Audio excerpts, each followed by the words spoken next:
नागपूरमध्ये एकीकडे अधिवेशन चाललो आहे। आजचा आणि उद्याचा अधिवेशनाचा केवळ 2 दिवस बाकी आहेत आणि परभणीच्या घटनेच्या निषेधार्थ जे आहे ते नागपूरमधून इंदोरा चौकातून आंबेडकर संघटनांनी मोर्चा काढल्याचं आपल्याला पाहायला मिळतंय।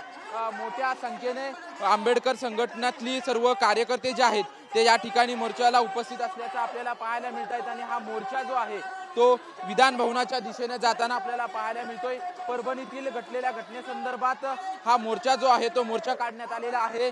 परभणी येथील संविधान विटंबना तसेच ॲडव्होकेट सोमनाथ सूर्यवंशी यांचा जो मृत्यू झाला होता त्याच्या निषेधार्थ हा खरं तर मोर्चा काढला जातोय।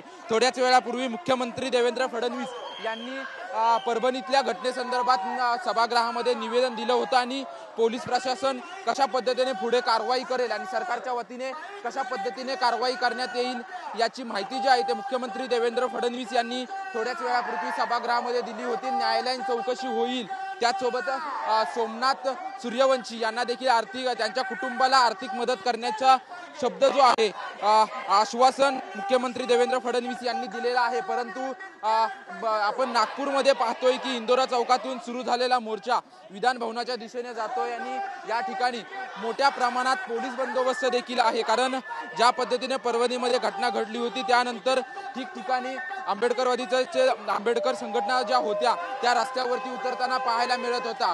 तर दुसरीकडे आपण पाहतोय की हिवाळी अधिवेशन आहे आणि त्या हिवाळी अधिवेशनाच्या पार्श्वभूमीवरती सर्व आंबेडकर संघटना ज्या आहेत त्या रस्त्यावर उतरल्यात आणि सोमनाथ सूर्यवंशीच्या कुटुंबाला न्याय द्यायला हवा अशा घोषणा ज्या आहेत त्या घोषणा या ठिकाणी देताना पाहायला मिळतात। इंदोरा चौकातून डॉक्टर बाबासाहेब आंबेडकरांच्या पुतळ्यापासून या मोर्चाला सुरुवात झाली होती आणि हा मोर्चा आता विधान भवनाच्या दिशेने रवाना झालेला आहे।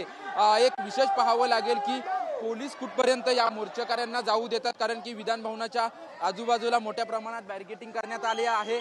त्याचसोबत मोर्चाच्या आजूबाजूला आपण पाहू शकतो की भला मोठा पोलिसांचा फौजफाटा जो आहे तो फौजफाटा चालत येताना आपल्याला पाहायला मिळत आहेत। वरिष्ठ पोलीस अधिकारी त्याचसोबतच इतर पोलीस अधिकारी जे आहेत ते या मोर्चामध्ये मोर्चेकऱ्यांच्या संरक्षणासाठी उपस्थित असलेले पाहायला मिळतात आणि हे सर्व आंदोलक जे आहेत आणि हे सर्व आंबेडकर संघटनेतील सर्व जे पदाधिकारी जे आहेत ते पदाधिकारी विधान भवनाच्या दिशेने जाताना पाहायला मिळत आहेत। भला मोठा मोर्चा जो आहे तो मोर्चा इंदोरा चौकातून सुरुवात झालेला आहे आणि सर्व आंबेडकर संघटना ज्या आहेत त्या रस्त्यावर उतरल्याचं पाहायला मिळतंय। संपूर्ण महाराष्ट्रामध्ये ठिकठिकाणी परभणीतील घटनेचा जो आहे तो निषेध करण्यात येत होता आणि गेल्या 4 ते 5 दिवसांपासून अधिवेशन सुरू होतं आणि आज आंबेडकर चळवळीतील जे काही नेते पदाधिकारी जे आहेत ते नागपूरमध्ये चौकांमध्ये आणि ठिकठिकाणी रस्त्यावर उतरलेले आपल्याला पाहायला मिळत आहेत। कॅमेरामॅन मनीष विचारे सह निवृत्ती बाबर, TV9 मराठी, नागपूर।